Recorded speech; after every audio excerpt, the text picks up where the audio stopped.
All right, Joanne says we're good. Perfect. All right, well, good morning, everybody. Good. All right, so for you, those of you who do not know me, my name is Phil Massey. I am the insurance agent for the Century Village program here, the insurance program that we do.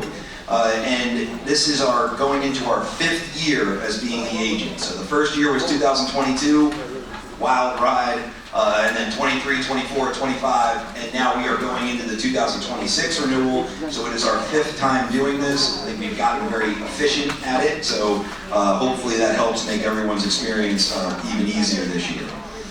Quick housekeeping. I did release a YouTube video link that came out last week that walks through the option sheet for you. So the option sheet you guys have picked up at the door, that video will walk you through it in case you want to go back and just say, I don't want to hear all this other nonsense, I just want to hear the option sheet stuff. That video has that. As far as today, I'm going to go through all that stuff again. But this presentation is longer because I'm going to go into some market stuff, talk about some other things for you. So there's a lot more in this, more in depth from a conversation perspective. And I will open it up to questions, so we'll have someone come around with a microphone in case people have questions after I'm done, because I think I can probably answer most of them as we do this. Also, Joanne and her team, they're videoing this just like we do every year. So the video will be replayed on your TVs. And if anyone's really bored at night and can't fall asleep, you can watch me and just be angry at me, and that's fine. So the good thing is no one should be mad this year in general. I mean, it's a very positive year, so I'm going to get to that in a minute. But quick introduction into myself and then my team and stuff, and we'll kind of get right into it.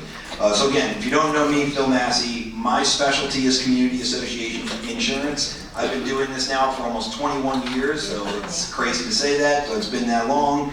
And I believe I insure more condos than any agent in the state of Florida. So I do about 1,500 condo associations, and my team, which is several of them here, which we'll talk about in a minute, we run that out of our unit, about 25 individuals. So we've got a big service team. We do a lot of community association accounts. I am a CIRMS agent, so as you see that on my card, it means I'm a community insurance risk management specialist. There's about 10 of us in the state of Florida and about 115 or so around the country. So that's the highest designation an agent can get to specialize in community associations. I've been heavily involved at CAI. I was on the Surfside Task Force when they had that put together for the state. Deal with stuff in Tallahassee, really just kind of yell at them more than anything. And then I'm also a CEU certified instructor, 8 different CEU courses we teach to boards. I've got a lot of our classes now. We have education, basically libraries. So certain classes like condo water damage classes, vendor risk transfer classes. If you guys are interested in this stuff, all you have to do is email that address that's on the top of the option sheet, and we can send you links for those videos. So we do those usually every year, multiple CU courses. Just something to think about. I'm a current board member at 2 large condo associations. I was on 4 boards at one point there, down to 2. I make this joke every year, you guys, you don't have to laugh this time, but between the hundreds and hundreds of board meetings I go to as an agent, I go to many as a board member, and so I don't know what I did in a prior life to deserve it, but it must have been awful. Really bad stuff. So we have a team of, again, 25 folks in our office. Several of them are here, so I want to introduce them real quick so you know who these folks are. So you know her and you love her. The most popular of the group is Christy Lawrence, who's right there. So Christy, yeah, you give her a round of applause. Christy is in the UCO office on Tuesdays and Thursday mornings. She's our feet or boots on the ground here. Aside from just doing that job, she's our claims analyst for the entire team. So she does insurance claims. I think we have, 600 open claims right now in our book of business. Significant. And she manages that with her team, and as well as being here twice a week for you guys. That's how important this account is that she's actually stationed here on those days. So Christy does great work for us. Then Jenica Mandarano, another facial recommender or CEO from time to time. She is not only our office manager running our team, but she is the account executive that is over the service platform on Century Village, and she has been from the beginning. And so she's intimately involved with the spreadsheets and all the stuff that we do, which is making everybody head spin looking at head. So, but Jen knows where all those bodies are. And then the other 3 individuals, which are all returning from last year, some of them have done multiple tours here, but Jess S, Jess C, and Jillian, so that's them there, and appreciate that. And again, Jillian was really instrumental in a lot of the tracking for your roofs, for the buildings that are over 3 stories, for the SERS and phase 1s, which we'll get to in here in a minute. As far as the company, so Assured Partners, if you're not familiar with Assured Partners, we were the 10th largest insurance agency in the world. So it's a large insurance company. We are their largest office in the Southeast region of the United States. We were recently acquired, it was almost a year ago now, so it's not so recent anymore, by a company called Arthur J. Gallagher. Arthur J. Gallagher is based out of Chicago. They are now the 2nd largest insurance brokerage in the world. So it was the largest transaction ever between the 3rd and the 10th, created the 2nd. So that has only added to our ability with our clients. So quick overview, just talk about some market history here for you guys, because this has been kind of a significant change in the last 5 years. So 5 years ago, when I became the agent here in 2022, the market was in a really bad spot, right? We were spiraling, going down, getting worse. You could think of it as a hard market, right? So 2022 was rough. 2023, the next year we came in, if that was bad in 22, 23 was like it was the worst insurance market ever in the state of Florida, and probably arguably anywhere in the country at any point in time. I mean, that's how historic the 2023 insurance market was in Florida. We got battered by hurricanes and we got battered by legal issues at the same time. And I gave you presentations on that. We talked about the reasonings that made things very tough on a lot of people here. Plus, not only did rates go up and deductibles go up and coverages come down, but you also had a spike in inflation, right? So your values were going up because the insurable replacement cost. So it's kind of like a double whammy. You're getting hit with value increase, rate increase, and those 2 things do compound on one another, and then they increase the pricing even more. So everybody dealt with that. It's not unique to Century Village. I mean, every one of our community associations went through tough times in 23.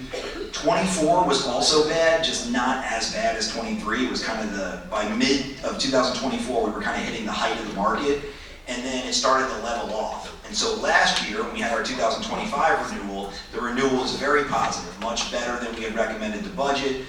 Things were going well. We were able to kind of hold the line, reduce costs in some areas, improve terms. But now, going into 2026, because we had no storms this year, and the legal issues that we changed in the state of Florida have held or holding, we are now entering what I would officially call a softening market. So we went from hard, flat, and now we're starting to get into the softening market. So you will all see, 97% of the associations in here are going to see decreases year over year, some of which materially. 100% of the associations are seeing improvements in terms though. So even if you have one of the associations that's slightly increased, most of those were because they either had roofs that got older and gone into a different category, or they had a claim or something like that. But again, those communities still, even with that small increase, are seeing improved coverage terms, deductibles, values. So there's no bad news for anybody that I go through today. And I believe collectively we're down, over everybody over 7 figures, maybe $1 million plus reduction this year collectively. So really, really positive from a pricing standpoint, but a coverage and deductible standpoint too. And I'll get into all these details. So why are we able to do this? I mean, one of the ways we can do this versus what is happening for like a standalone association is going to be the power of the program. So you guys have 296-ish associations that participate in the program, which is almost 100%. There are a few outliers out there that are not part of the program. We've compared the insurance programs for almost all of those non-participating versus the ones that participate, and it's night and day. So the cost differences, deductibles are less, coverages are better. That difference is only going to grow more as you get into this renewal, because this renewal is very positive for what we were able to drive versus what an individual association can do. And that makes sense if you think about it, right? If you're standing there with a 20-unit association, how are you supposed to have the buying power of 7,500 units and $850 plus million of value when you're at 20 units and $2 million bucks? So if you individually had to go get insurance and deal with all this, it would not work as well as you do collectively. So the power of the Century Village program is considerable. and it's worked to your advantage again this year. Not to mention, as bad as things got in 2023, 24, it was still much better within this program than it would have been without it. I mean, just the nature of how it went down. Now, one thing we always look to do is protect the program, right? So we want to look for long term. I want to be here 5 years from now, 10 years from now. We want the program to be here for you 5 years from now, 10 years from now. So how do you save the program? How do you keep it from going away, right? So the few things that you know you can do, that you've done a great job in. The first one is the roof replacements on the buildings. And I'm going to give you a stat here that I find very impressive. So 5 years ago, when we first came here, only 30% of the roofs were newer than 15 years. So 70% of the roofs here were older than 15 years old. Today, when we look at it, and guess what this number is? 92% of the roofs are replaced within the last 15 years. 92%. So we went from 30% to 92%. That's credit to all of you. I mean, you guys did a great job in getting that work done, getting roofs replaced, because we had roofs here that were 25 years old, 28 years old, that were never going to rate well in an insurance program. And when you have a program that's rated off a lot of old roofs, it's obviously going to rate worse from a wind perspective. When you're in Florida and you're buying insurance, the number one factor to how much that premium is the wind insurance. That's the part that costs the most, because hurricanes are what they're worried about. The number one driver for wind insurance is roof age, just the way it is. Now, someone could come to me and tell me they got a 20-year-old roof, and it's the best conditioned roof, and it's got no problems, and it was put on by the greatest contractors ever, and it's got tons of useful life left. What I would tell you is that's great news for your association. I would never recommend you tear off a roof that's in good condition. Let that roof ride, that's fine. But as far as how the carrier rates you, you're gonna get rated higher for that older roof. They don't distinguish between, getting them to do it's the big thing, but once it's of that age, it's getting rated differently. It's just the nature of how the models work. So roof updates are important. We still have about 21 roofs within this community, so 21 different associations that are older than 21 years of age. So I don't know if those 21 roofs are all in great condition, but my bet would be that some of those probably are not, right? And then only 7 that are within 16 to 20 years of age. So that's great. That was over 171 roofs when I first started, so we've come a long way. So roofs are number one thing. Number 2, electrical system upgrades. I talk about this every year, I continue to talk about it. These buildings were originally built in the 60s and 70s. A lot of the original electrical panels and electrical systems are still in these buildings. So we know about a third, or maybe closer to 40%, have done full upgrade replacements of panels, done all that stuff. We've tracked that. But there's still more than half that either we don't know or have not upgraded that electrical system. As of now, you're not getting rated differently for that. So there's no advantage to doing it or not doing it from a cost perspective on the insurance program. But it's a strong recommendation for us to get this community more insurable, to get those things upgraded. And I would challenge anybody in here, because I sit on a board at a 1972 condo in Orlando, and we had to do the panel upgrades on all our buildings. And I know it stinks, I know it's expensive, I know it takes a lot of time, it's kind of a pain, you gotta shut the power off to do it and all that other stuff. But there's nothing that lasts forever. And if you're sitting on 50-year-old electrical equipment, there's only a matter of time before something fails within that. These Federal Pacific panels or Sylvania stab lock breakers, a lot of stuff that is fire issues, you can look it up, you can Google it. There's a reason it's problematic. So what I would strongly recommend is if you have one of the older systems and you've not done an upgrade to it, I would have a certified electrician do a review of your system and tell you what they think. If they're like, oh no, you're in full control, code is great on this, you got plenty of useful life, great. But if they come out and say, you know, this system is 50 years old, you could not put the same system in today, strongly recommend an upgrade, I would get that budgeted to do that. So that's just advice we would give there. The other thing is doing the phase 1, you guys have probably seen this, and we've done a lot of outreach on it, but there's a phase 1 structural inspection and structural integrity reserve studies. That is for any community that's 3 stories or taller. Most of you in here are only 2 stories. There are about 19 associations here, though, that are 3-story buildings. Those 3-story buildings are required to have those reports, and I'm happy to tell you that every one of them more than complied. And so you guys did a great job. So Jillian was heavily involved in that. We gave presentations on that. We did CEU courses, continuing ed courses on it. We promoted it highly to the village, and then we basically went after the 19 associations, to say go after, but get with them, got with those boards, made sure they had contacts for people that could help them do it, and then those boards did a great job getting that stuff done. So that's another advantage, right, of the program, is that you have people looking out for you and making sure you're getting that stuff. So as whatever happens with the law, we want to make sure we're staying in compliance with it, and you guys are doing great right now. And then the last thing I would say is the structural issues with the buildings. These are old buildings, and I know you guys have been through a lot of work. Some of you have kept up great with them. But there are other communities that have issues with basically their concrete on these 2-story buildings, so not something that's going to have an engineer in front of it, but you have concrete issues. Or you have unit owners in there doing unpermitted work, removing load-bearing walls or beams and different stuff without getting permits on it. What happens is the city becomes aware of that. They come in and then they have to put in like temporary shoring to keep these buildings up. That's not good. You never want a building being kept up by temporary shoring. You want your building to be able to stay up on its own. That is a huge safety risk if you remove that stuff. The city will come in and not only will they fine the association every day until compliance, but they will sometimes red tag the building and have the people have to move out until the stuff is safe. After Surfside, the insurance carriers don't mess around with the stuff anymore. They don't want to touch those accounts. It becomes very difficult to insure them. So staying in front of the structural issues is really important for you guys. So take that stuff seriously. What we will do, if a building is an issue, it goes in front of the insurance committee and they can be removed from the master program. It's not because we want to kick anybody out. We want to do the exact opposite. We want as many associations to be in the program as possible. But if someone is not keeping up with the structural issues in that building, and that building were to collapse or have a big issue, that would crush our program, and we obviously do not want the program to get hurt because somebody wasn't doing what everyone else here is doing. So that's something we try to be careful of. As far as the program design, everyone here is on the same footing with the following differences.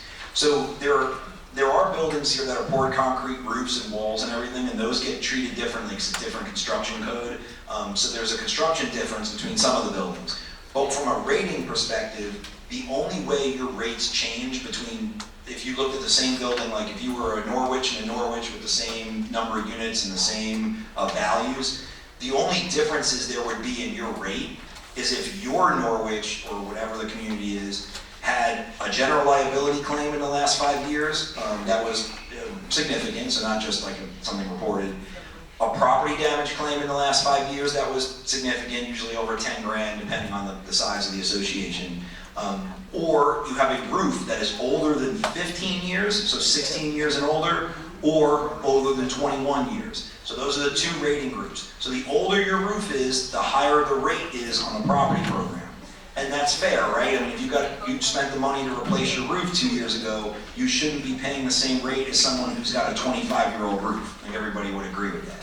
So the only thing that's different between the buildings, if you're comparing identical buildings, and the premium is not the same, it's because of one of those things, right? So just be careful there. Now, if you're comparing your premiums and rates to another community that is not yours, you have to be careful because they could have different values, so the different valuations, different cost per square foot, different construction. But generally, if you're comparing to a community that's identical to yours, you will be the same unless, again, there's roof issues or claim issues at one of those communities. Okay, so now let's talk about the changes in the program. So again, very positive news here. There is nothing I'm going to tell you right now on any of these changes that is negative. Every single change we've negotiated from a coverage perspective year over year is positive.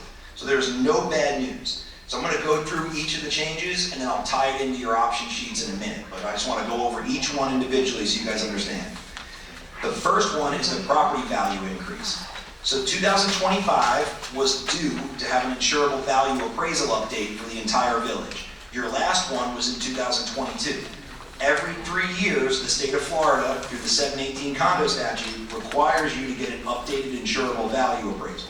So this community, through UCO, does that every year. A guy named Paul Cassidy with All Florida Appraisals, he did your report again. He's been doing them since before I was here, okay, so many years ago.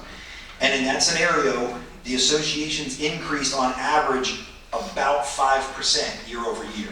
Now, some of you will be about 3.5%, I think was the lowest ones, and we did have some communities as high as like 15, 16, so the high teens.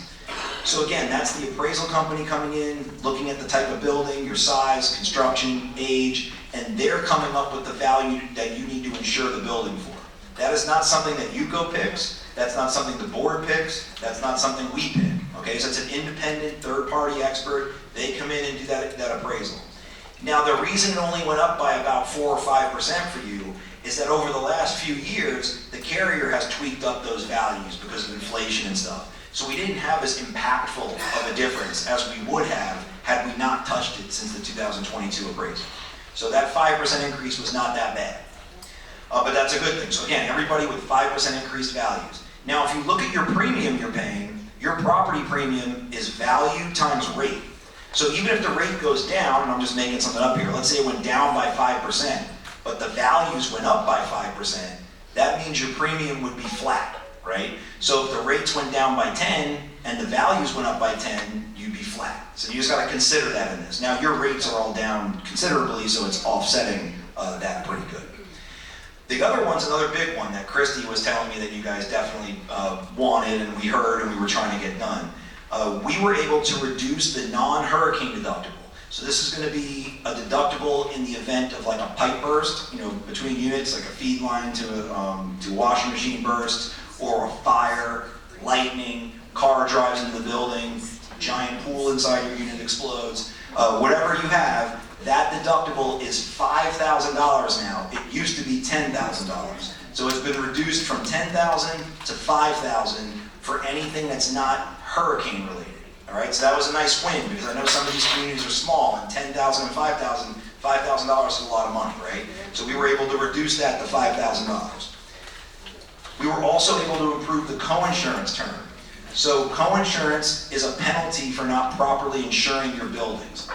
We're not worried necessarily about that because we're getting an appraisal that when we're insuring to that appraisal every 3 years. But like anything else in this world, you want to give the carrier less ability to hurt you in the event of a loss, right? You want to take chips off their side of the table. You know, someone used to tell me, if you think of yourself in a loss with your carrier, the carrier is in a room like this with you, your association, and the claim. And people would say the carrier is trying to get out of the room. So our job is to close as many doors and windows as we can to make sure that they're trapped in there with you. Coinsurance is one of those things. So last year we improved the coinsurance from 100% to 90%. The lower the coinsurance, the better. This year we're going from 90% to agreed value. So we are eliminating coinsurance penalty completely. So that's a really big win. So there cannot be, at time of loss here, the carrier coming in and penalizing you for not properly insuring the building. Now, I will say, if your building's insured for $5 million and you have a complete loss, so it burns to the ground, there's nothing left, the carrier's going to cut you a check for $5 million. If it costs you $6 million to replace it, the insurance runs out at the limit that you buy. But coinsurance is a penalty in the event of, let's say, $1 million claim on that same building, and the carrier is saying, oh, you insured it for $5 million, you should have insured it for 10, so you only insured 50% of your building, we're only going to pay you 50% of your claim. That's what we're getting out of avoiding. So it makes the claim process easier. So coinsurance from 90% now to agreed value, which is good. Now these last two, I think, or two of the last few are the most important. Ordinance or law coverage. Not expecting everybody here to be an expert in ordinance or law coverage, but ordinance or law's got three parts. Part A, Part B, and Part C. Part C is the part of it that is the most at risk for you guys. That's the increased cost of construction due to code changes. So I would assume everybody here with your buildings built in the 60s and 70s, you know there are a ton of code changes in your buildings that you would have to comply to in the event of a loss. So you got to think, windows. You can't put the same windows they put in here in the 60s and 70s. Fire sprinkler systems. You may not have fire sprinklers now. You would need them in the event that a certain amount of that damage was done to the buildings. Roof strapping, hurricane resistance. There's a lot of things. Electrical panels, we just talked about them. The insurance policy that you have replaces what you currently have. It does not upgrade you to the new thing, unless you have Part C of ordinance or law coverage where you can get that. Previously, we had 2.5% of the building value. So again, if you had a $10 million building, 2.5% limit was from Part C. That is going up fourfold this year to 10% of the building limit. So now you're going from 2.5% to 10% for that Part B and C. C is the important one.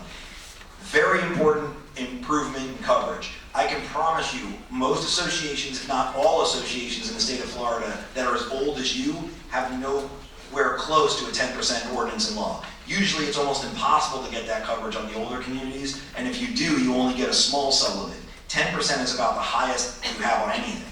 So we were able to get that negotiated this year. That was a big win.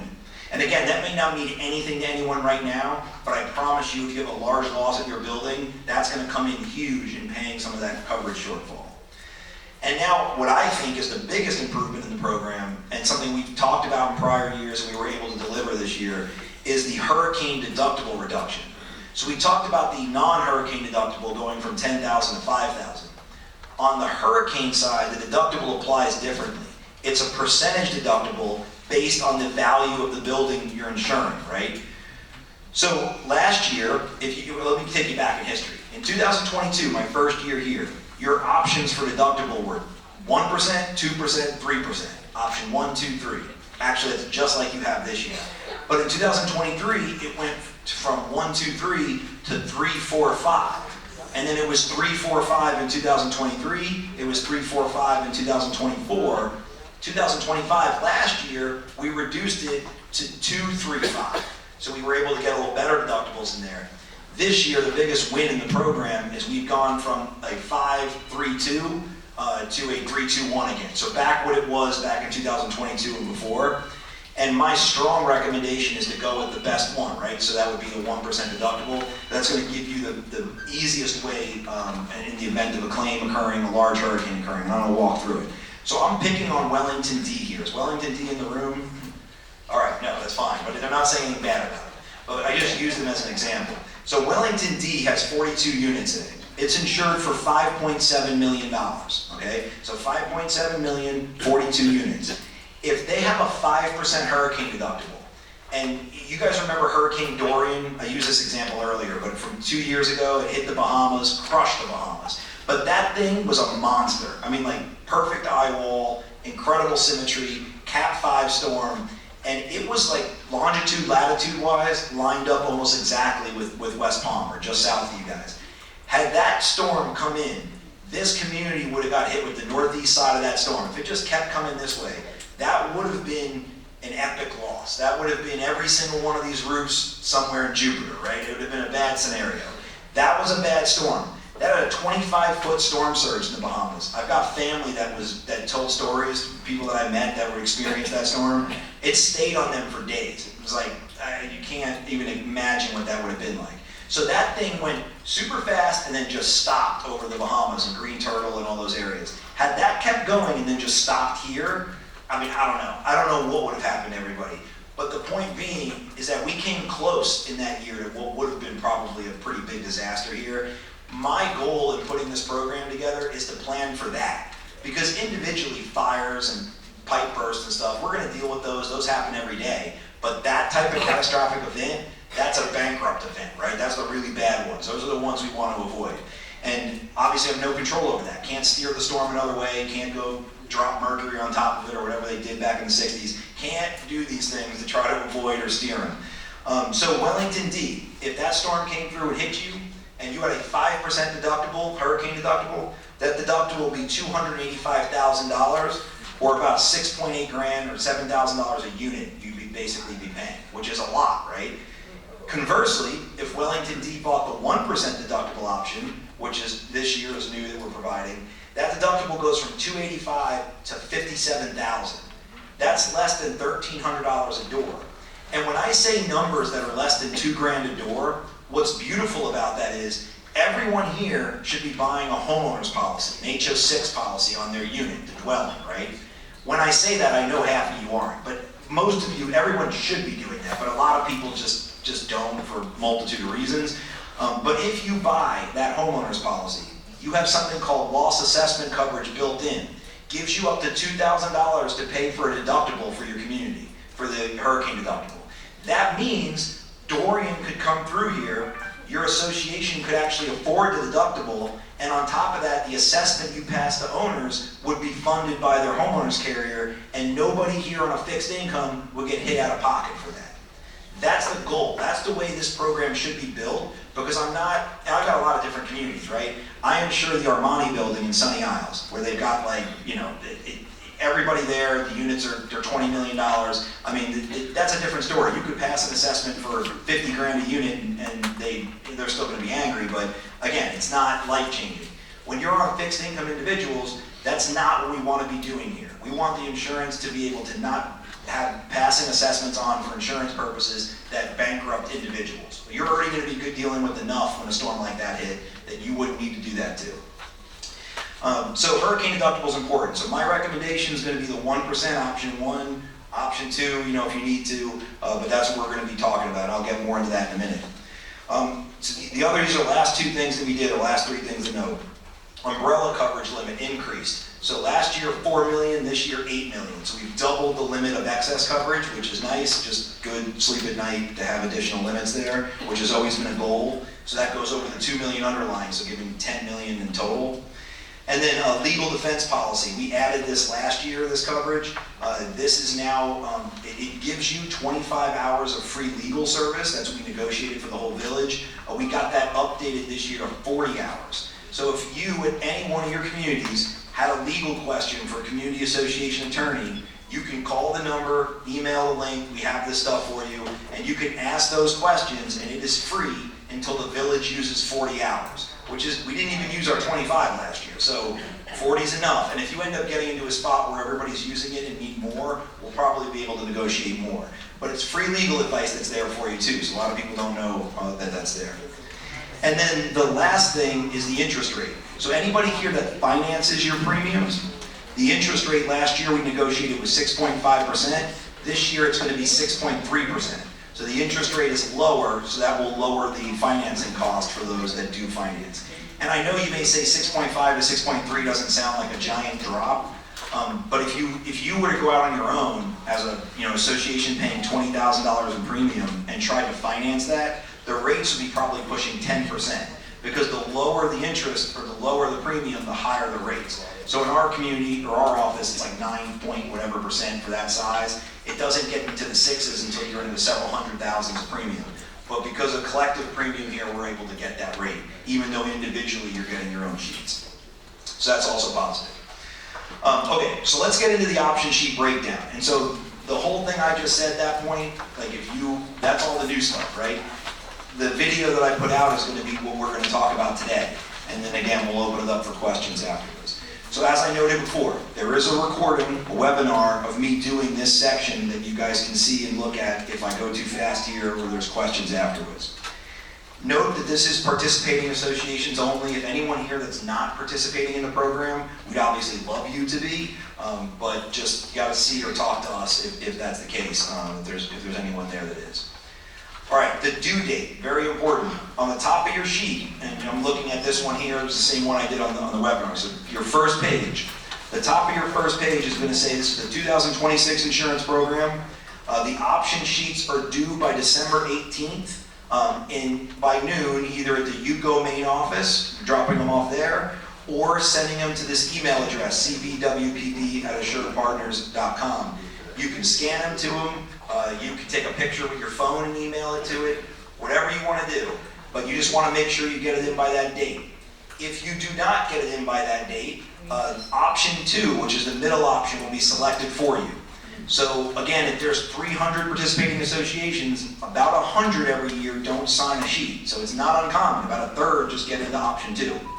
So if you guys don't turn them in, that's what has to get chosen for you.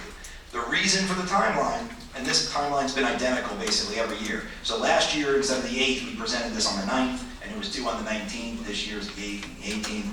We need to then get collectively all the sheets, finalize everything on our side, and then obviously bind the program. So there's a lot of work. You can't wait until December 30th to do that.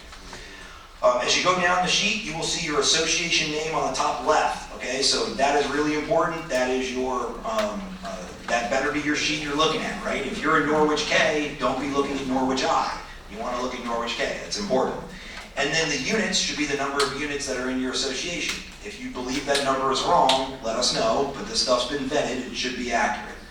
The property manager on the far right is going to be the name of the management company you're going to have on January 1st of 2026. So whether that's Seacrest or Pruitt or whoever you guys have, that's the management company on top right. If you're making a management company change starting on 1/1 and we don't have the right one there on January 1st, let us know. That's something to email to that address or come and tell us so we can mark that. The prior term option sheet. So when you see this on the next line down, last year, this is the option you picked. So if this particular sheet I'm looking at picked option 2 and they financed it. And the only thing we're going to be asking you to do today, or by the 18th, is picking either option 1, 2, or 3, and whether you want to pay in full or finance. So what you did last year, if you're like, hey, what did our association do last year? It's right there on the top left side of what you picked last year. Same thing as you go to the right of that, it'll show you exactly what your premium was last year. So this particular association, their prior term premium was $33,736.08. This is a 26 unit association. That's what their prior term premium was. So when they go to the bottom of the sheet and they see their 3 options, it'll show what the renewal premium is going to be in comparison to that. The third line is the roof year. So this one's 2024, but whatever the roof year is the year your roof was last replaced. As you move to the right, you'll see something say MIT year. That stands for Wind Mitigation Report year. What year did you get your last wind mitigation study? For your purposes, that number, that year, should be the same or more recent than when your roof was replaced. So if you replaced your roof in 2020, your wind mid year should say 20, 21, 22, 23, something like that. If it says 2018, that's a problem, because that means your last wind report was before you replaced your roof. So again, when you replace your roof, you want an updated wind mid report. If you want to keep updating your wind mid report, you're welcome to do it, but for our purposes, we only need one done either at the same year or after you replace your roof. And then the prior claims on the right. If your association has has general liability claims like a slip and fall or something like that, if it has property damage claims like pipe burst and stuff like that, fires, or it has directors and officers claims, it'll be listed here, okay? The only ones that impact the main premium is going to be the property and general liability. The D&O impacts just the D&O premium. That stands for directors and officers. If you look at the lines of coverage now, we're in the middle section of the report. You'll see option 1, option 2, option 3. Again, option 1, it's easy this year. It's a 1% deductible, 1 and 1. Same thing with option 2, 2% deductible. Option 3, 3% deductible. So those are the only differences between the options is what that deductible is. So for this particular community, their total, again, amount that they're insuring their buildings for is $2,368,000. So when you see limit of insurance, that's what your building new appraised value is. That's the limit we're using. You take that by 1%, 2%, or 3%, and that gives you the hurricane deductible. So in this case, really easy. This building's $2,368,000. Multiply that by 1%, that's $23,689. So that's the deductible. You go to 2%, you double that, $47,000. And then go from there at $71,000 on option 3. You'll see the all other perils deductible. That's the non-hurricane deductible right there at $5,000. That was $10,000 last year, so that's changed to $5,000. So again, everyone here is going to be seeing a lower percentage deductible and a lower all other perils deductible. Limit of insurance on the general liability, same we did last year. Everyone gets a $2 million, $4 million. So $2 million per occurrence with a $4 million annual aggregate, same as we had last year with a $2,500 deductible. That again will seem like it's not a big deal, but I can tell you a community of this size, to get a general liability deductible of only $2,500 is really powerful. I know there's standalone associations in here by themselves with a higher deductible than that, and we have this for the entire community. So that's part of what we do, is to make sure we keep that as low as possible. Crime insurance, it shows you the limits there. Nothing's changing on that. So the general liability, the crime, and the directors and officers is identical year over year. Some of you on the directors and officers side will see deductibles lowering, but that's it. Unless you had claim issues, you're all going to be the same there. So no changes on general liability, crime, or D&O. The umbrella program last year said 4 million, now it says 8 million on the sheet, but that's the only difference there. And then the workers' compensation is identical as it was before, that's just the employer's liability limit. So really the only thing you need to focus on this sheet is whether you want the 1%, 2%, or 3% option. As you get towards the bottom of the sheet, you're going to see the premiums, so 2026 premiums. So this particular sheet's $32,478 for option 1, option 2 is $30,000, option 3 is $28,214. So if you go across there, you're going to see what those premiums show, and then we did the math for you. The premium difference between the top right number, the prior term premium, versus your option 1, 2, and 3 is right here. So you can see what that increase or decrease is, and you can see what the percentage is. So again, in this scenario, this community was saving $1,257 to go with option 1, when that's a 4% decrease in premium. And what I want to make sure you guys understand, if this particular community last year was choosing a 3% deductible, so they were paying over $70,000 deductible, now that's going down to $23,000, so it's going from a 3% to 1%. They had a $10,000 AOP, now it's going to $5,000. They had the 4 million umbrella, and it's going to 8 million. They had the co-insurance improvement, ordinance and law improvement, and their values are up by 5% year over year, and they're still saving 4%. So again, these are incredible improvements in deductibles and terms, and in most of the cases at reduced premiums. So then you choose by marking with an X which one of those options you want, the 1, 2, and 3, and then the payment options is on the bottom left. Do you want to pay in full, or do you want to finance the premium? If you want to finance it, it's a 6.3% rate, and it's 12 equal installments. So everybody has the same identical contract option should you choose that. And this is no different than the last few years, except for the interest rate is lower, okay? There is no difference in the carrier, the terms, the finance company that we're financing with, or the terms of that finance company's installment plan. Then in yellow on the bottom, we want the board member name printed so we know who this is. We want that board member to sign on below their printing of the signature of their name. We want you to put the date, and we want you to put your email address. If you don't have an email address, it's fine, but we'd like to be able to have your email address so if we have a problem with the sheet, we can reach out and say, hey, we couldn't tell what you picked, or there was an issue or a change or something that we need to get to you. It helps us do that, okay? So that's that sheet. So super easy. Option 1, 2, or 3, whether you want to finance, pay in full, and then you fill out the bottom. So no difference over the prior years. It's identical. As you go to page 2 of that sheet, this is something you guys can keep if you want, but you only need the cover sheet. If you want to turn in your stuff today, you can. You just need to turn the front page over. Now page 2, though, just goes over all those things we just talked about. So if you look at the top, you'll see the 2025 values are on the right. That's what you guys are insured for currently. And then on the left of your sheet is the 2026. That's the new values. So this community I'm looking at went from $2,281,000 to $2,368,000. And then you can see on the right, I highlighted it, or it's not highlighted on yours, but right below the 2025 it says 2026 insurable value change is 4%. So if you want to know how much your value went up, that's where you find that answer. Okay? So this is what you were at, here's where you're going, and that's the difference.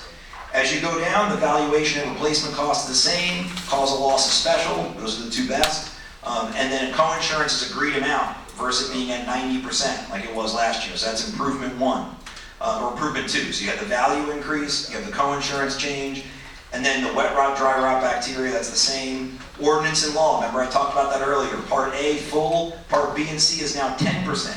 It was 2.5% last year, so that's gone up fourfold. From 2.5% to 10%. Backup of sewer drain, wind-driven rain, identical. Hurricane deductible options, again, are better. They're 1%, 2%, 3% instead of 2, 3, 5 like we had last year. The general liability, identical from a terms perspective. Crime coverage, directors and officers, nothing changing on those. The umbrella limit, 8 million versus 4 million. Workers' comp's identical. And then the legal defense gap is 40 hours instead of 25 hours of negotiated free legal advice.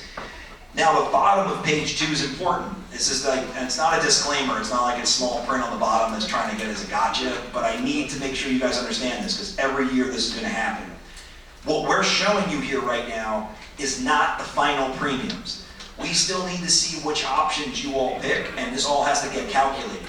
My promise to anyone in this room looking at this, and I've said this every year for the last 5, your actual final premium that you pay will be less than the number you see here. We're trying to be conservative so we don't charge you more. So the number that you're seeing, if you see this sheet's paying $32,478 for option 1, my hope is we're at $32,477, right? Or we're $32,300, but we're less than that figure. Of course, I can't guarantee that as I stand in front of you, but if you look over the last 5 years, we've been very successful in giving you a number and then hitting that number, right? Very rarely did something change materially. We did have scenarios where like a roof issue came up or something happened, but for the most part, everything's been like that. And this is an even better market. So the numbers you're looking at, your final numbers will likely be less than those figures, okay? Again, I want you to do your calculations off this, but the final figures will likely be a little different.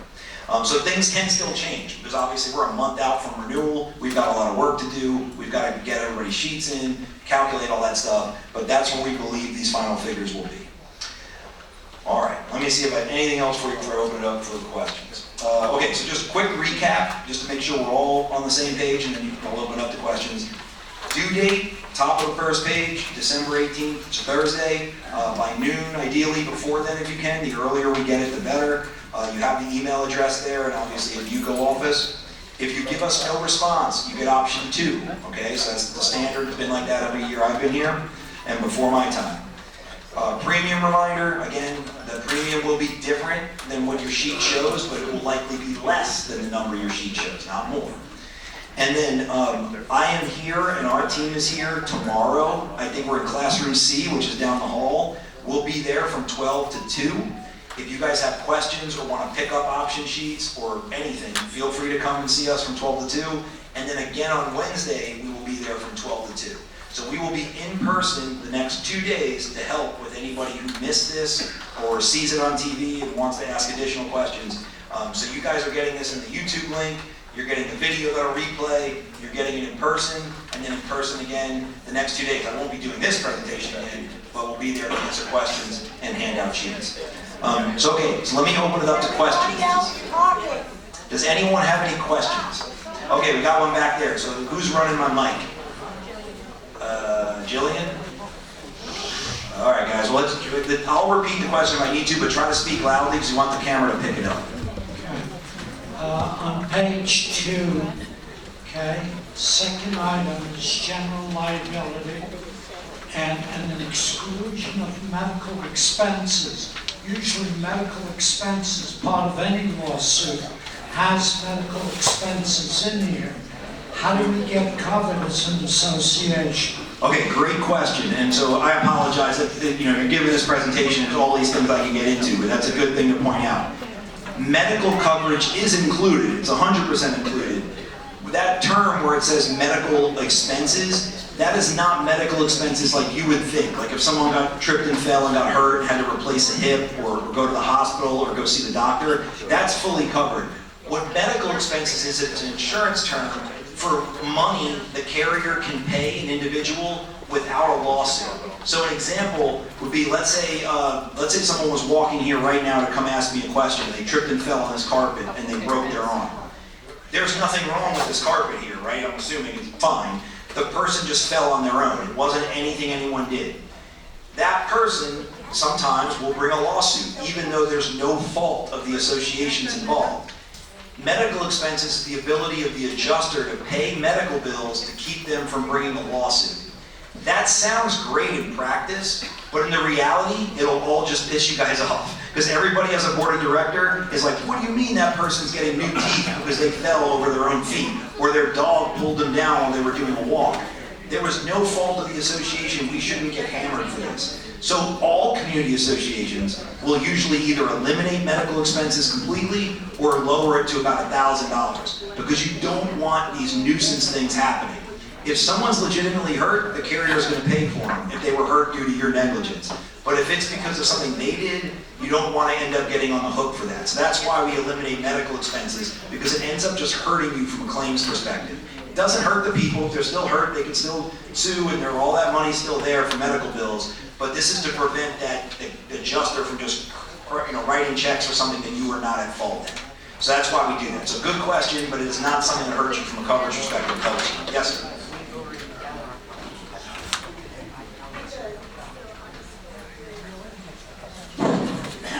Hi. Many of us have Seacrest as a building manager. We recently received our proposed budgets for next year. And the proposed budget include whatever category we selected as far as the deductible is concerned. What do you suggest, either one, I'm not asking you 1, 2, or 3, but what do you suggest we put in if we decide on either 1, 2, or 3 for the proposed budget in terms of, because in all the cases the percentage went down, what do you suggest based upon this, what you, Sure. and then what you made? Sure. So the question was, your budgets were likely set off whatever option you picked last year, right? So if you picked option 2 last year, when you look at it, if your budget went up by, or it was flat, I'm not sure what they exactly would have asked you to budget, but we recommended budgeting flat back in August. So let's just say you budgeted flat, and option 2 here, which on this sheet is down 11%. So if you just kept your same option you had last year, you're getting all those improved coverages and you're saving 11%. You should be well under budget. My recommendation, though, was to take advantage of that and actually go to option 1. So if you were in option 2 last year, or in option 3, I would try to improve yourself and go to option 2 or option 1. Obviously, if financial is a big issue and you need to maximize your savings, you have the ability to do that. But if you want to improve that deductible, I would recommend using the savings to improve the deductible. We got a great rate this year to buy down the deductible. It was like 20% lower than last year. So we're getting that lower deductible for just an incredible rate compared to what it was in the prior years. And so you're able to still save money and reduce the rate. So this account that I'm talking about is able to go down 4% and get the 1% deductible. So to me, that's a win. They budgeted flat and they can go to option 1, save more money under their budget and get those better terms. That's what I would highly recommend you do. However, if you've got a big job coming up and you need every dollar you can get and you need to save premium, then obviously stay at your option, or worst case, if you have to go up to option 3 to maximize savings, that's the whole point of this. It's to give you guys options and not just force something on you. Let you kind of pick what you think is best for your community association. That good? Thank you. He's got one right here. Got a few more. Hi, Lou Harris from Wellington, Kent. The finance charges on the premium, is that based on the entire premium at the beginning, or is it amortized, or how is that? No, it's amortized, so like it's whatever, you're doing a 1/12, basically it's a 12 equal installment, so the first 12th is gonna come as the down payment, so it's only gonna be on the remaining 11, and it's treated like any other finance agreement where the interest is front loaded. So if you pay it off early, I mean, yes, there's no prepayment penalty, but there essentially is because the interest is paid in the early payments. But it's not something you guys have to do, it's optional. So you can pay in full or do the financing, but it's there to make life easy. So if we do the financing, it's based on, what's the first month? So it's a 12 equal. So what's going to happen in a 12 equal is January 1st is the first due date. So your payment, your down payment will be 1/12 of the premium. So if you had a $12,000 premium, $1,000 is due. You're then taking the loan on $11,000 over the next 11 basic months, and how that works. Okay, thank you. You're welcome. Sorry. Okay, go ahead. I can repeat your question.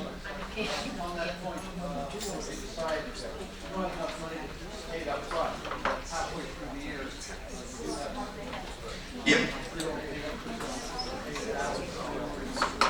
Correct. So the question was, if we had a finance contract, you guys took it and then decided to pay it off in full 6 months into the policy, is there a penalty for that? And no, there's not. There's no prepayment penalty. So if you take the finance contract and you decide to pay it off in full in June, you can do that and they don't hit you with a penalty.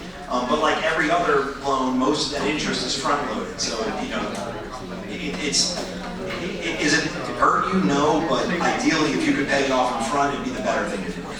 Yes, sir. One here. Anybody Anybody else? Hands up. Yeah, Bob Becker, Wellington G. Two questions. Number one, the 40 hours of free legal advice, what topics does that cover? First question. And getting back to the expense, when you do your presentation, since you know it's a 112 principal balance reduction each month, and the interest is calculated on a declining principal balance over 12 months, is there any way you can provide that estimated interest expense? Sure, okay, so two great questions. The first one on the legal advice, and sorry guys, I just want to make sure that camera picks this up. So the 12 are on the legal advice. There is no topic that's really off limits. Like they don't give us any type of guidelines on that. If it's community association related, they're going to help you with it. So, that's one of those things where you're going to get the attorney, it's not a charge, and they're going to try to help you with what they can help you with. If the question is completely off base, I mean, nothing like it's your personal stuff and has nothing to do with the association, then yeah, I assume there could be stuff that's off limits. But for the most part, anything community association related should be covered. I've never had anybody come back and say they couldn't get advice there. But if that happened, you guys absolutely email this address, I'll get with those people. They want to make us happy, so I'm pretty sure they're going to answer just about anything.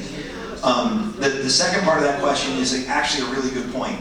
I do think in future renewals, what we can try to do, and I'm looking at Janica when I say this, is to try to, like where the finance agreement is, see if we can ballpark what the cost would be, the financing cost. The problem is, everyone's got a different premium, so you're going to have to run that, like, come up with basically a cell that'll somehow throw an approximate figure in and come down, but I think it's doable. So I do agree that would help. Correct. Yeah, it's the same formula, it's just we've not gone that far, but we've tried to make this more efficient every time. I think that's a good one to add for next year. So I'm going to make a note, and if we can do that, we'll do it. But that way you guys can see the additional finance charge in full there as well. Yes, I'm sorry. Yeah, I'm interested in general coverage. For example, if you have a tree that's up against your building and the windstorm with hurricane comes and it rips the tree down and you have damage to the concrete or the building itself, are we covered? Yes, so the question was if a tree is blown down in a windstorm and lands on your building and maybe damages the roof. I'm talking about a tree that's up against the building.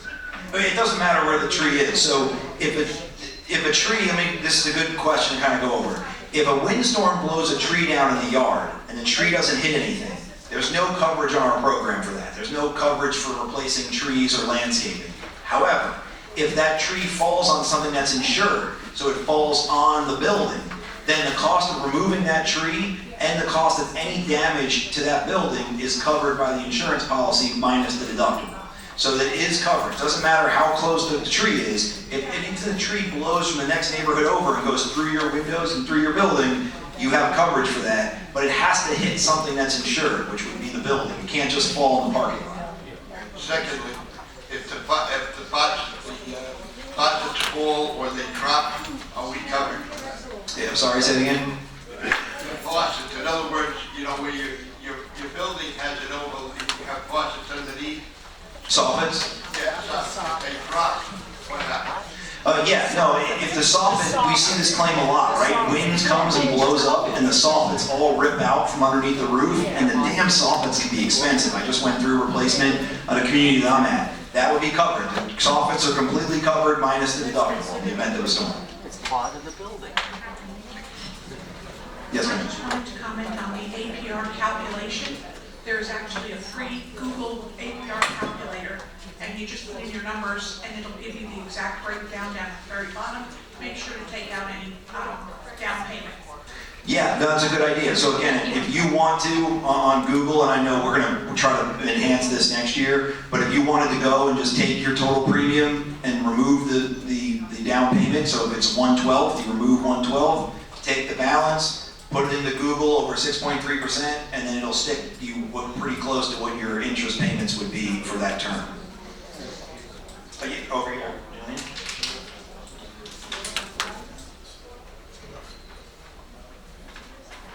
Yeah, hi. This past year, we spent a lot of money on our building for structural CR1 work, concrete,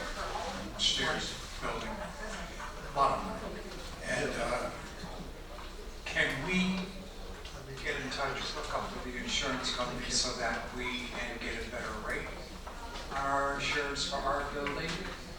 Because that's been done now, just as one would if you had Sure, so to get better rates. the question was, if we did a bunch of construction, reconstruction work on the concrete, and maybe even, whatever building envelope work is done, will that result in a rate reduction? And so the answer to that question, unfortunately, is no. There's no way, the carriers are assuming you're doing this. Now, again, it costs a lot of money, but the normal maintenance upkeep of the building, they want to make sure you're doing that. They don't want your stairs to degrade or your building not to be painted or to have cracks that aren't addressed. So those are going to be considered normal maintenance items. There's no insurance rating for it. The only thing that would happen if you didn't do it is the insurance carrier could come out and do an inspection and cause us to either drop the building or remove the building. So having the work done makes you more insurable, but it doesn't actually impact any of the rating. So for example, the roof age is a rating category. It's easy. It has wind mints associated with it. That's easy. But when you get into just structural work on the building, the assumption is that the structural is perfect, right? There's no issues with it. So getting yourself and keeping maintenance of that building is a good thing to do. It keeps you insurable, but there's not a way to rate for that, like getting some sort of rate decrease just because you did it.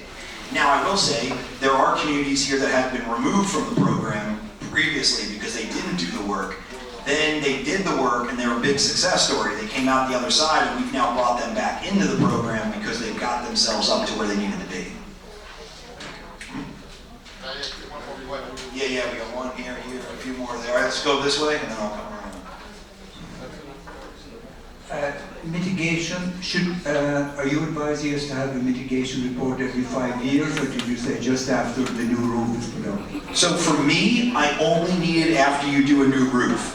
The reason people get them every 5 years is more for the homeowners. So a homeowner that lives in the community, their homeowner's carrier will give them a reduction on their rate if they can provide a wind mitigation report, but they require that report to be done in the last 5 years. So if you want to update it every 5 years to help the homeowners, that's fine.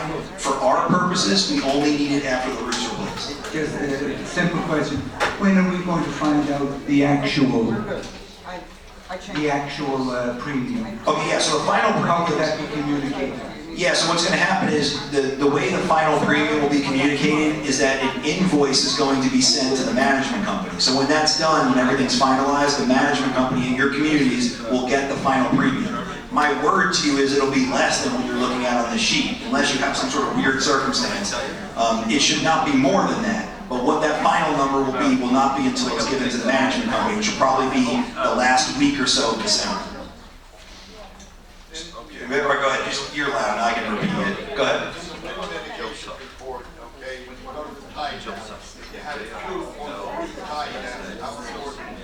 Sure, so the question on the wind mitigation report, if you have different metrics, it's important in the sense that the wind mitigation report, whether you have single straps or double straps, is what you're probably referring to, or toenailed, or what, yeah, then it just gives, basically all it is improving the wind mitigation results of the rates that we get. So when the carrier reviews it, there's better reductions.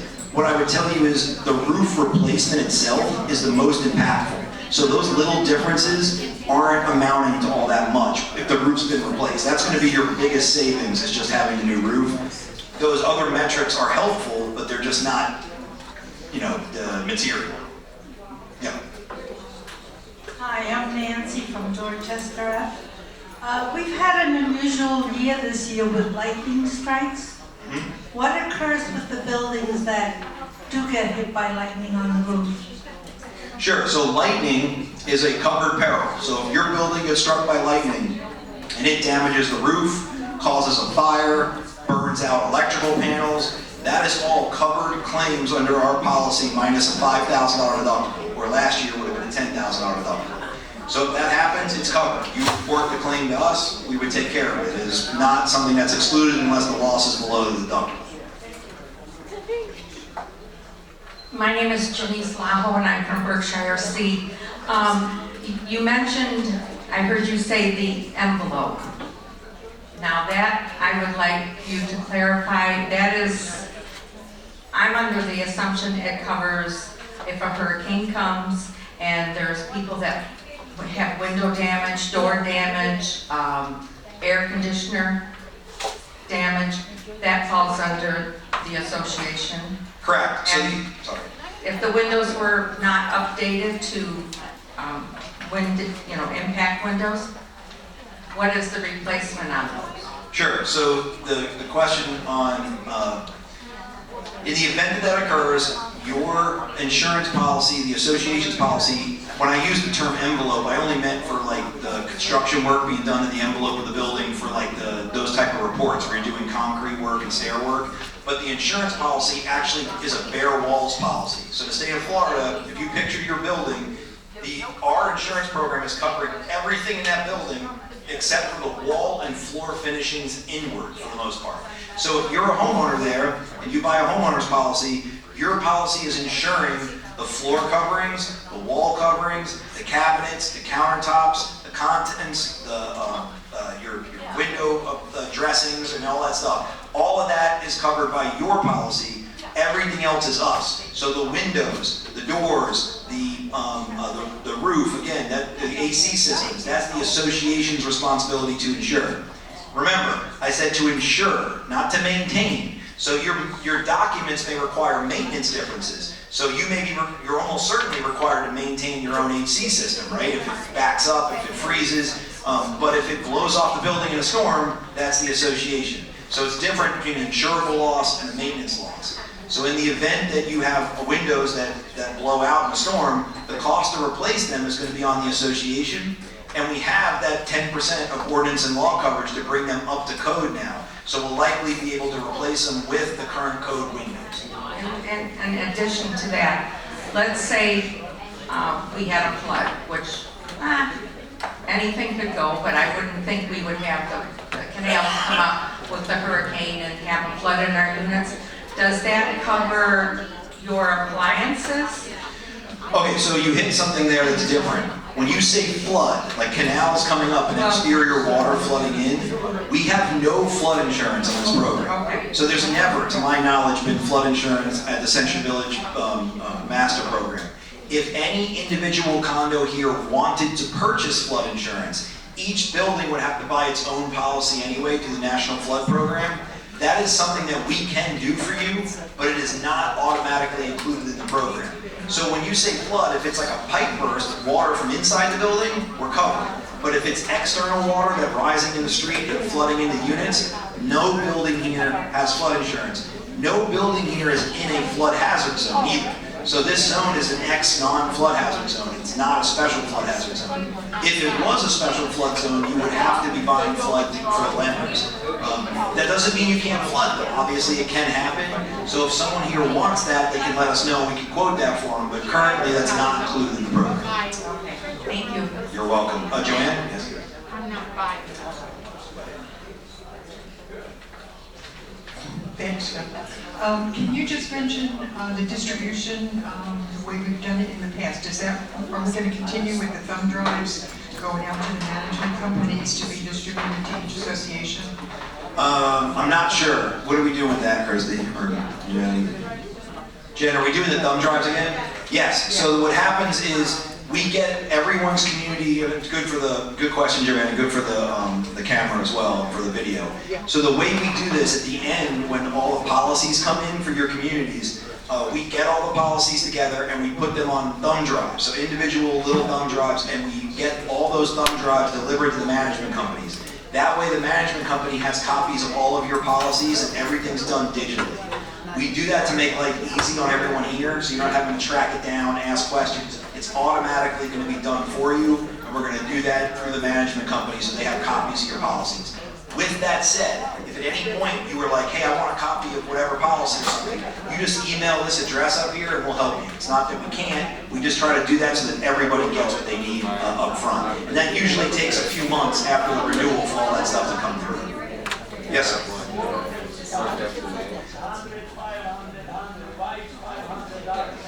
Sure, so okay, and good question. So the workers' comp is not part of option 1, 2, or 3. That's just the standard limit. It just looks like that on the page. So workers' comp, that employer's liability, the 100, 500, 100, that's an automatic coverage the work comp carrier gives you. None of you have employees, so it's never going to happen. It's just what it shows on there. So you don't even have to worry about that. So, as long as the wind mitigation report is up to date, is it not true that if you give copies to your owners in your building, they're able to have their insurance on their apartments reduced? Is that not correct? That is correct. So the wind mitigation report, you want to provide copies to owners because they should be able to get premium reductions off their homeowner's policy if they have that wind mit report. So that's one of the main reasons you get it, so except for giving it to us, is to help your owners as well. Yes?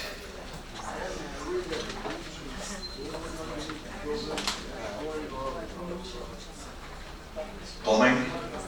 A foundation, yep. Yeah, so the question was if there was tree roots growing into the foundation and causing damage. Unfortunately, no. No coverage for tree roots growing into the foundation. With that said, if a tree root grew into a pipe and it caused the pipe to burst, and then that burst water damaged your building, there would be coverage under there under pipe burst, but there's no coverage for like tree roots just bringing up a foundation. And it's why, and this is like that for anybody, anywhere, and it's one of the big recommendations is to make sure that buildings are a certain amount of distance from trees and you're removing the trees in the root ball system, because that stuff can be really annoying, but that's considered more of a maintenance loss than an insurance loss, because when you think of insurance losses, it's usually sudden in nature. So boom, loss happens, pipe breaks, fire, lightning, wind. Tree roots, I mean, they're growing over the course of many, many years. It'd be very difficult to figure out which policy period caused the foundation damage and stuff like that. Any other questions? Oh, I got one here, yes? Mold coverage? Yeah, that's in here. So on page 2, you will see the fungus, wet rot, dry rot bacteria coverage. So someone asked about mold, that's where that is. So the mold coverage is $50,000 per occurrence, and it's in the fungus, wet rot, dry rot bacteria. Keep in mind though, in order for a claim to be covered, it needs to be caused by a covered cause of loss. So usually it's like a pipe burst. Pipe burst happens, you go to dry it out, turns out you don't get all of it and there's mold that forms, that's covered here. But if you just find mold in a unit from some slow grout leak that's been going on for years, that's not insurable, that's going to be maintenance. Yeah, so I just want to make sure that you get that. No problem. Sure.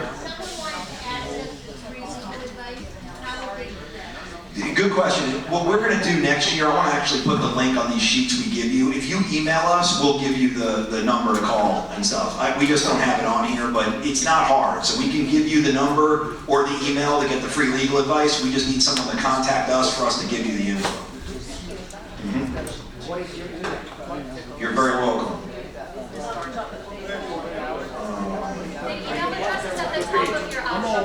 Yeah, the top of the option sheet 1, you'll see cvwbb@assuredpartners.com. That's the easiest way to contact us.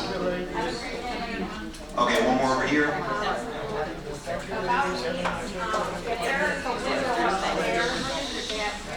You don't realize it's leaking until it's done damage through the years in the inside of the wall, and then finally it starts leaking through the closet. You see that it's leaking. How does that cover with mold? Okay, so the question was if a window in the upstairs was leaking over the course of years, and then they just finally noticed it at some point and it caused mold and stuff. Traditionally, no, that wouldn't be an insurance claim, not for at least the association, because the problem is for our policies, they need to trigger due to a loss during the policy period. There's exclusions for things like existing damage, latent defects. So if you have a hole that exists today, and then we buy insurance 2 years from now, and then that hole's been leaking the whole time, that's going to be considered, wear and tear, existing damage, and the carriers are likely going to exclude that. If it's a bad enough loss, we can file the claim, but that's how I would expect that to go. So when something like that happens, you're going to want to address whatever the main cause was. So sometimes those windows just need to be replaced. It could be a maintenance issue that may be on the unit owner, right? It's not the association, but they've got to fix that. If it's a stucco issue, it's probably the association. You've got to fix that. Any resulting damage, it's just going to go to your documents. Who's responsible to maintain what? from a maintenance perspective, a lot of that's probably on the unit owner because, like drywall is usually a maintenance responsibility of a unit owner. Even though it's our insurance responsibility, that's just not an insurable loss. So you're likely dealing with that, whatever your documents say, who's responsible to maintain what. In those scenarios, I would strongly recommend getting legal guidance. So you go to your attorney and say, these documents make no sense when I read them. Who's responsible to maintain what? And let them give you a legal opinion, and then you can apply that in every one of your future scenarios where you have an issue like that that's not insurance related. Any other questions? Yes, sir. As for anything, any legal advice that you need, you can try that. No deductible on the legal advice, that's free and yours. The only trouble we run into is if they book you guys for more than 40 hours, we'll have to go to them and try to get more, but we didn't even come close to 25 last year, so you should be fine. 40 hours is a lot. Any other questions? You can hand those in right there. Yeah, you can hand these sheets in today and be done with those. That's actually ideal. Yes, sir. When you say profile, to some extent. So the question was, do we have a profile of the building? So we have an insurable value appraisal that gives us the specs of the building. Plus, for the 3-story buildings here, or taller, we have the structural integrity reserve studies and the phase 1 inspections. For all the buildings, we did our own field inspections where we did the electrical systems and all kinds of stuff. So we have data, but I wouldn't assume we have every intricate piece of data. So the appraisal absolutely is. All those things I just said would be, yes. Yeah, if you let us know anything we have, we'll give you. It's yours. Perfect. Anything else, guys? All right, well, thank you guys very much. I appreciate your time.